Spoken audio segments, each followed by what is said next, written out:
ఈ రోజులల్లా మోసపోయేవాడు ఉంటే మోసం చేసేవాడు కర్వ అన్నట్టుందనమాట. ఎవరినైనా మోసం చేయొచ్చు, ఎలాగైనా మోసం చేయొచ్చు. రకరకాలుగా మోసం చేస్తారు. ఎట్లా పడితే అట్లా మోసం చేస్తారు. కింద నుంచి పైన వరకు, లెఫ్ట్ నుంచి రైట్ వరకు ఎంత జాగ్రత్త ఉంటే అంత జాగ్రత్త ఉండండి. ఇప్పుడు ఈ వీడియోలో నేను కొన్ని స్కామ్స్ గురించి ఎక్స్ప్లెయిన్ చేస్తాను. ఆ స్కామ్స్ ఎలా ఉంటాయంటే భరణికి తెలియకుండా డ్రైన్ లాగెత్తారు. ఆ రేంజ్లో ఉంటాయి అన్నమాట స్కామ్స్. సో నేను ఒక్కొక్క స్కామ్ గురించి ఎక్స్ప్లెయిన్ చేస్తాను, జాగ్రత్తగా వినండి. ఈ వీడియో నచ్చితే లైక్ చేయండి. ఈ పోస్ట్ మ్యాన్ ఛానల్ని సబ్స్క్రైబ్ చేసుకోండి. ఎప్పటి నుంచో జరుగుతున్న మోసం ఇది, స్టిల్ ఇంకా మోసపోతున్నారంట. చాలా ట్రెండింగ్ మోసం ఇది. ఎట్లా అంటే నీకు ఏదైనా కంపెనీ నుంచి ప్రాబ్లం వస్తుంది. ఫర్ సపోజ్ బ్యాంకే అనుకుందాం. నీకు రూపాయలు కట్ అయ్యేది ఉంటే నీకు 2000 కట్ అయ్యింది. అబ్బా ఎందుకు కట్ అయిందని చెప్పేసి గూగుల్లోకి వెళ్ళి నీ కంపెనీ నేమ్ టైప్ చేసి కస్టమర్ కేర్ అని కొడతావు. అప్పుడు కస్టమర్ కేర్ నెంబర్ వస్తుంది. అది నువ్వు కాల్ చేస్తావు. ఆ నెంబర్కి కాల్ చేసిన తర్వాత నీ ప్రాబ్లం చెప్తావు. నాకు 1000 రూపాయలు కట్ అవ్వాలి, అట్లెట్లా మీరు 2000 కట్ చేస్తారని గట్టిగా అడుగుతావు. అయ్యో సార్ మిస్టేక్ అయిపోయింది, సారీ సార్, మేము కరెక్ట్గా దాన్ని రెక్టిఫై చేస్తామని చెప్పేసి వాడు ఏం చేస్తాడంటే నీ బ్యాంక్ డీటెయిల్స్ అన్నీ తీసుకుంటాడు. 1000 రూపాయలు పోయిందని బాధపడే లోపే నీ అకౌంట్లో ఉన్న డబ్బులన్నీ ఖాళీ చేసేస్తాడు. ఇదే పెద్ద మోసం. ఎప్పుడైనా నువ్వు కస్టమర్ కేర్ కావాలి, కస్టమర్ కేర్ నెంబర్ కావాలనుకున్నప్పుడు డైరెక్ట్ ఏం చేయాలంటే అఫీషియల్ వెబ్సైట్ కన్నా వెళ్ళాలి. లేకపోతే డైరెక్ట్ నువ్వు ఏదైతే తీసుకున్నావో ఆ కంపెనీలను సంప్రదించాలి. లేకపోతే అన్నీ మూసుకొని కూర్చోవాలి. ఆ కస్టమర్ ఏదైతే నెంబర్ ఉందో ఆ కస్టమర్ కేర్ నెంబరు నువ్వు అది సరిగ్గా చూసుకోకుండా నువ్వు డయల్ చేసావు అనుకో, నువ్వు బొగ్గైనట్టే. వాళ్ళు కావాలని ఆ కస్టమర్ కేర్కి ట్రూ కలర్లో ఏ నేమ్ పెడితే ఆ నేమే వస్తుంది. అది నిజమైన నేమ్ అనుకుంటే పొరపాటే. ఇప్పుడు నీ నేమ్ ఉంటుంది, నీ నేమ్ ప్రకారం నేను సేవ్ చేసుకుంటే అదే నేమ్ ఉంటుంది. లేదు పుల్లయ్య అని పేరు పెట్టినానుకో అది పుల్లయ్యగా మారిపోద్ది. ట్రూ కలర్లో వచ్చే నేమ్స్ నిజమైన నేమ్స్ కాకపోవచ్చు. ఏ నేమ్ కావాలంటే ఆ నేమ్ పెట్టుకోవచ్చు. అట్లా చాలామంది ఇంకా మోసపోతున్నారు. ఇది అందరికి తెలుసు అనుకున్నా, ఇంకా స్టిల్ దీని గురించి మోసపోయారు. మొన్నటికి మొన్న ఒక ఆమెకి ఎందుకో ఒక 45 రూపాయలు ఏదో ప్రాబ్లం వచ్చిందని కస్టమర్ కేర్కి కాల్ చేస్తే ఆడెవడో 4 లక్షలు తీసేసుకున్నాడట.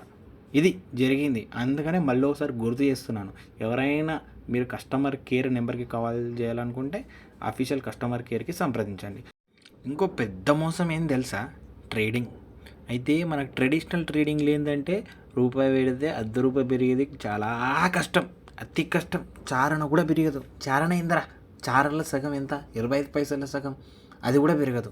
సో దానికోసం ఏం చేస్తారంటే ఎక్కడైతే ప్రాఫిట్స్ వస్తాయో అక్కడక్కడ రావాలని అట్రాక్ట్ చేస్తారు. నువ్వు నార్మల్గా నమ్మవు. వాడేం చేస్తాడు, ప్రూఫ్లు చూపెడతాడు, ఏవేవో చేస్తాడు. అప్పుడు నువ్వు నమ్ముతావు. ఏదైనా డబ్బులు నువ్వు డిఫరెంట్ వేలా సంపాదించుకోవాలి, రూపాయి ఫాస్ట్గా రావాలంటే అంతే ఫాస్ట్గా నీ దగ్గర నుంచి కొట్టేసే దమ్ము, సత్తా ఉంటుంది. అదే ఈ మధ్యలో ఫారెక్స్ ట్రేడింగ్ పేరుతో జరుగుతూ ఉంది. మీరేం చేస్తారు? మనకు డబ్బులు ఫాస్ట్గా రావాలి అనే ఒక ఉద్దేశం అయితే మనకు ఉంటుంది. మనం ఏం చేస్తాం? ఇంటి పక్కన ఉన్న పుల్లారావుని, అటుపక్కన అనసూయమ్మని నమ్మం. ఎవరినో కూసుకి గొట్టంగానే నమ్ముతాం. వాడేం చేస్తాడంటే చెప్తాడు, అన్న నువ్వు నమ్మితేనే పని అవుతుంది అన్న, ఫస్ట్ ఇన్వెస్ట్మెంట్ పెట్టన్నా అంటాడు. ఒక 500 వేయించుకుంటాడు, దాన్ని 1000 వేసి ఇస్తాడు. అప్పుడు నీకు నమ్మకం కలిగిస్తాడు. అమ్మా 500కే 1000 వేయండి, 50,000 పెడితే ఎంత వస్తుందో అని చెప్పేసి నీ దగ్గర నుంచి 50,000 తీసుకుంటాడు. 50,000 ఎంతో కొంత డబల్ చేసిస్తాడు. అట్లా ఒక్కరిని నమ్మించి నువ్వు నమ్మినవని చెప్పేసి నువ్వేం చేస్తావు? నీకు తెలిసిన ఒకరికో ఇద్దరికో ముగ్గురికి పెడతీస్తావు. లేకపోతే నీ కాందాన్ని ఎంత ఉంటుందో అందరితోనే కలిపి పెట్టిపిస్తావు. అందరితోనే కలిపి పెట్టించిన తర్వాత వాడు క్షవరం స్టార్ట్ చేస్తాడు. నాన్న ఫేక్ యాప్లు అవన్నీ, ఫేక్ యాప్లతో ట్రేడింగ్ స్టార్ట్ చేసి ఉన్నది లేనిది సృష్టించి కల్పించి డబ్బులని పెంచేస్తారు. మ్యాడ్ మ్యాక్స్ క్లైమాక్స్కి వచ్చేసరికి నువ్వు డబ్బులు విత్డ్రా చేద్దామంటే రావు. అయ్యా ఏమైందంటే ఫస్ట్ టెక్నికల్ ఇష్యూ అని చెప్తాడు, అలా చెప్తాడు, ఇలా చెప్తాడు, అలా చెప్తాడు. తీసుకెళ్ళి డబ్బులు ఎక్కడో అక్కడ ఫారెన్ టికెట్ కొడతాడు. వాడు ఎక్కడెక్కడో సెటిల్ అయిపోతాడు. మధ్యలో నీకు బొక్క పడుతుంది, నిన్ను నమ్ముకున్న వాళ్ళని దెంగుతారు, నువ్వు మోసపోయి ఉంటావు. అందరు కలిసి పోలీస్ స్టేషన్కి పోతాడు.